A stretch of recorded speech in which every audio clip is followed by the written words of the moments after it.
Hi everyone, and welcome to Big Ideas Growing Minds. We're so happy you're here. Please consider subscribing to the channel. Your support means the world to us. Today's big idea comes from Claude Steele and his eye-opening book, Whistling Vivaldi, and Other Clues to How Stereotypes Affect Us.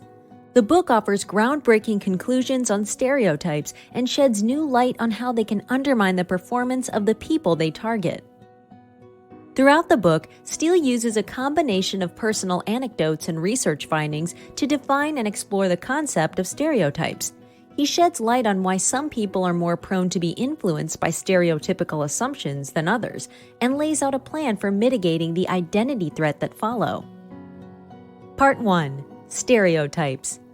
A stereotype can be defined as a widely held but fixed and oversimplified image or idea of a particular type of person. For example, women are bad at math, Italians love pizza, or old people are grumpy. It almost goes without saying that many women are amazing at math, and we all know happy and delightful people over the age of 70. Nonetheless, if we ask a group of people worldwide to write down stereotypes about a specific group, they would most likely find many similarities in their lists. As members of society, we have a pretty good idea of what other members of our culture think about many things, including which significant stereotypes flourish and are accepted. Social psychologists suggest that stereotyping occurs since human beings have an innate need to divide one another into groups and favor members of their own group over others. And hence, stereotypes spread and become generally recognized by the broader public. Research has found that most people are affected when encountering a stereotype that applies to them. Whenever we are in a situation where a negative stereotype about part of our identity can be applied, such as being old, poor, or female, we know what people could think.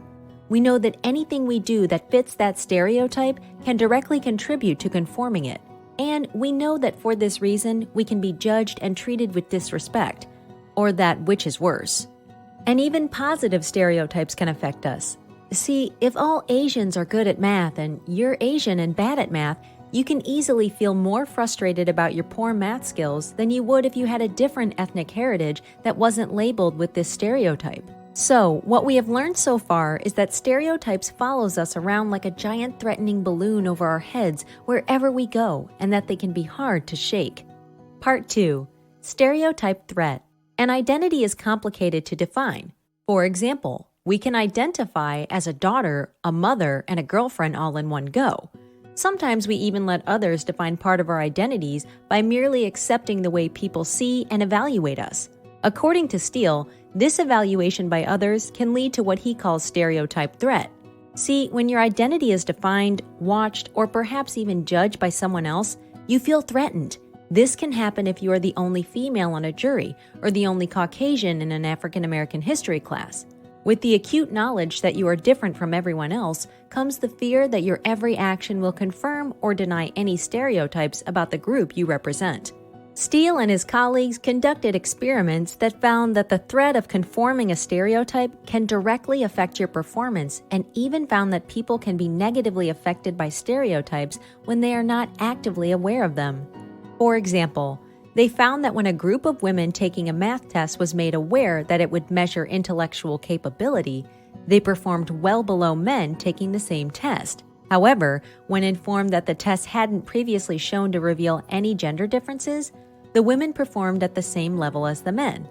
The simple threat of conforming to a stereotype, i.e. being bad at math, was enough to cause the female subjects anxiety, impeding their cognitive abilities. Further to this, Steele found that stereotype threat can cause elevated heart rate and raised blood pressure. Part 3. The Cure. Mitigating stereotype threats. To cancel out some of the effects of stereotyping, Steele suggests using the power of self-affirmation. Through constant positive reinforcement and affirmation, you can partly overcome the influence of many stereotype threats. Further to this, Steele suggests the following ways you can help people suffering from stereotype threat. Change the way you give critical feedback. Focus on the specific task, not the person. Improve a group's critical mass, i.e., more women as CEOs, judges, or board members. Foster intergroup conversations among people from different backgrounds. and allow people from minority groups to affirm their most valued sense of self. And there you have it, our key takeaways from Whistling Vivaldi by Claude Steele. We hope you enjoyed the video. If you did, please remember to give it a like. Take care and see you soon.